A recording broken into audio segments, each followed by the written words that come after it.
नमस्कार दोस्तों। आज जयपुर के सवाई मानसिंह स्टेडियम की इस ताज़ा पिच पर राजस्थान रॉयल्स और दिल्ली कैपिटल्स के बीच आईपीएल 2026 का 43वां महामुकाबला शुरू होते ही दर्शकों के रोमांचों का आज ठिकाना नहीं रहा था। एक ऐसी शाम जहां आज जयपुर के 30,000 से ज़्यादा दर्शकों की धड़कनें एक साथ धड़क रही थी और आज राजस्थान रॉयल्स पहले बल्लेबाजी करने मैदान पर उतरे और उन्हें शायद अंदाज़ा था कि आज दिल्ली के गेंदबाजों के साथ उन्हें कैसे ऐतिहासिक और खौफनाक सलूक करना है। जब राजस्थान रॉयल्स के सलामी बल्लेबाज यशस्वी जायसवाल और 15 साल के युवा सनसनी वैभव सूर्यवंशी मैदान के बीचों बीच उतरे तो उनके इरादे आज एक सफ़ेद हिमालय की तरह बुलंद नज़र आ रहे थे। और वही क्रिकेट की पहली गेंद से इन दोनों ने ये स्पष्ट कर दिया है कि आज वे किसी भी रहम के मूड में बिल्कुल नहीं हैं। और दिल्ली कैपिटल्स की तरफ से पहला ओवर लेकर आए थे रफ्तार के सौदागर दुश्मन चमीरा, लेकिन यहाँ पर यशस्वी जायसवाल ने चमीरा की दूसरी बॉल पर अपनी जादुई कलाइयों का इस्तेमाल करते हुए एक अत्यंत दर्शनीय और कड़क कवर ड्राइव लगाकर अपना और राजस्थान का खाता एक धमाकेदार अंदाज में खोला था। लेकिन दोस्तों, तबाही का असली खेल का और असली मंजर तो तब देखने को मिला जब दूसरे छोर से काइल जेमिसन आक्रमण पर आए थे और वैभव सूर्यवंशी ने अपना वह असली रौद्र रूप भी दिखाया जिसकी कल्पना शायद केएल राहुल ने भी नहीं की होगी। अब वैभव ने जेमिसन के आत्मविश्वास की धज्जियां उड़ाते हुए एक के बाद एक 3 कड़क चौके और एक गगनचुंबी छक्का जड़कर पूरे बॉलिंग विश्लेषण को तहस नहस कर दिया था। और वैभव का वह निडर और बेखौफ अंदाज देखकर पूरे स्टेडियम अपनी सीटों से खड़ा होकर तालियां भी बजाने पर मजबूर हो गया था। तो दोस्तों, इन दोनों की प्रलयकारी शुरुआत ने दिल्ली के खेमे में आज खलबली सी मचा दी थी। हालांकि क्रिकेट की अनिश्चितता ने यहाँ अपना रंग दिखाया और अक्षर पटेल ने स्पिन का जाल बुनते हुए अपने वैभव सूर्यवंशी को 42 रन के निजी स्कोर पर उनको वापस स्टंप आउट करा दिया। लेकिन वैभव भले ही पवेलियन लौट गए हों, लेकिन अपनी छोटी मगर विध्वंसक पारी में वे राजस्थान को एक ऐसी नींव दे चुके हैं जहां से एक विशाल स्कोर तय कर लग रहा था। और उनके आउट होने के बाद मैदान पर कदम रखा था विकेट कीपर और सबसे हीटर बैट्समैन ध्रुव जरेल ने। अब स्पिन के जादूगर कुलदीप यादव जब अटैक पर आए तो यशस्वी ने उन्हें आड़े हाथों वापस से ले लिया था और कुलदीप की एक फ्लाइटेड बॉल पर यशस्वी ने आगे बढ़कर 95 मीटर लंबा आसमानी छक्का जड़ दिया था। तो KCC के साथ अपना शानदार शतक भी पूरा किया, लेकिन कुलदीप यादव ने जल्दी ही वापसी की और जायसवाल को बाउंड्री पर टिस्टन स्टॉप्स के हाथों कैच आउट करा दिया था गाइस।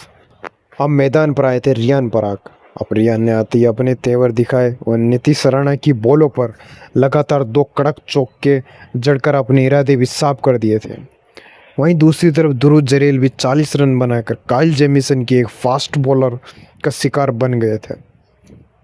अब पारी के 15 ओवर में जब राजस्थान का स्कोर 143 पर 3 विकेट था, तब मैदान पर आए थे यहाँ पर साउथ अफ्रीका के बल्लेबाज डोनावन फरेरा और उनके साथ थे दिग्गज ऑलराउंडर रविंद्र जडेजा। फिर इन दोनों ने आखिरी 5 ओवरों में जो तांडव मचाया उसने सवाई मानसिंह स्टेडियम के दर्शकों को भी सन्न कर दिया था।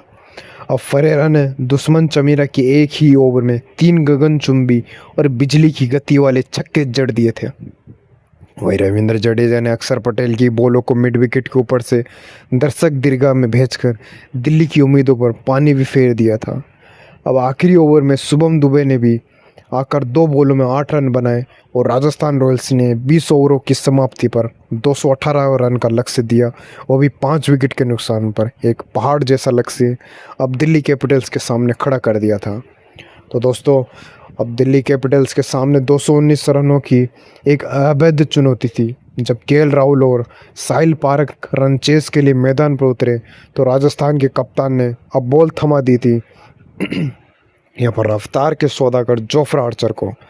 अब आर्चर ने अपनी 150 किलोमीटर प्रति घंटा की आग उगलती बॉल से दिल्ली के बल्लेबाजों को थर थर कांपने पर वापस से मजबूर कर दिया था। और पहली ओवर में आर्चर ने साहिल पारक को एक ऐसी घातक इन स्विंगर डाली जिसका उनके पास कोई जवाब नहीं था और वे क्लीन बोल्ड हो चुके थे।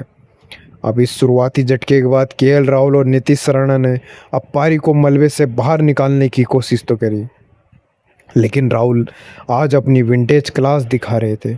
उन्होंने नांद्रे बरकर की तीव्र गति का इस्तेमाल करते हुए 2 खूबसूरत चौके लगाए, लेकिन दासुन सनाका की एक चतुर वाली धीमी बॉल से केएल राहुल की 45 रनों की पारी पर पूर्ण विराम लगा दिया था।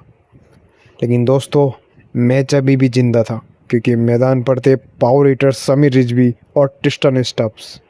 अब इन दोनों युवा सितारों ने ब्रजेश शर्मा और रविंद्र जडेजा के खिलाफ एक हैरत अंगेज काउंटर अटैक शुरू कर दिया था, और अब स्टब्स ने भी जडेजा की बॉलों पर अपने घुटने टेक कर ऐसे प्रचंड स्वीप शॉट्स मारे कि बॉल स्टैंड की गहराई में जाकर गिरी थी। और अब आखिरी 3 ओवरों में दिल्ली को 45 रनों की दरकरार थी। अब डेविड मिलर ने भी आते ही नांद्रे बर्गर को 2 छक्के जड़कर राजस्थान के खेमे में खौफ पैदा कर दिया था गाइस। लेकिन फैंस की सांसें अटकी हुई थी, क्योंकि आखिरी ओवर में अब जीत के लिए 18 रन चाहिए थे दिल्ली को, और यहाँ पर बॉलर थे जोफ्रा आर्चर वापिस से, और दिल्ली के स्ट्राइक पर अब खतरनाक बैट्समैन खड़े थे डेविड मिलर, और आर्चर ने अपने एक्सपीरियंस और रफ्तार का पूरा निचोड़ निकालते हुए पहली 3 गेंदों पर उनको सिर्फ 3 रन नहीं आने दिए थे। और अब चौथी बॉल पर एक सटीक यॉर्कर डालकर मिलर को यहाँ पर वापस से LBW आउट कर दिया गाइस।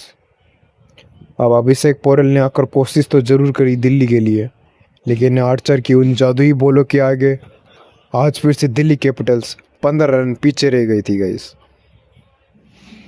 तो गाइस, अब राजस्थान रॉयल्स ने इस ऐतिहासिक और रोंगटे खड़े कर देने वाली और सांसें रोक देने वाले मैच में एक शानदार जीत दर्ज की है, और आज वापिस से जायसवाल और सूर्यवंशी की वह निडर शुरुआत और फरेरा का वह तांडव, और लास्ट में जो देखने को मिला जोफ्रा आर्चर की ये मैच विनिंग गेंदबाजी, आज राजस्थान ने वापस से साबित कर दिया गाइस कि वे अपने घर में किसी महारथी से कम नहीं हैं।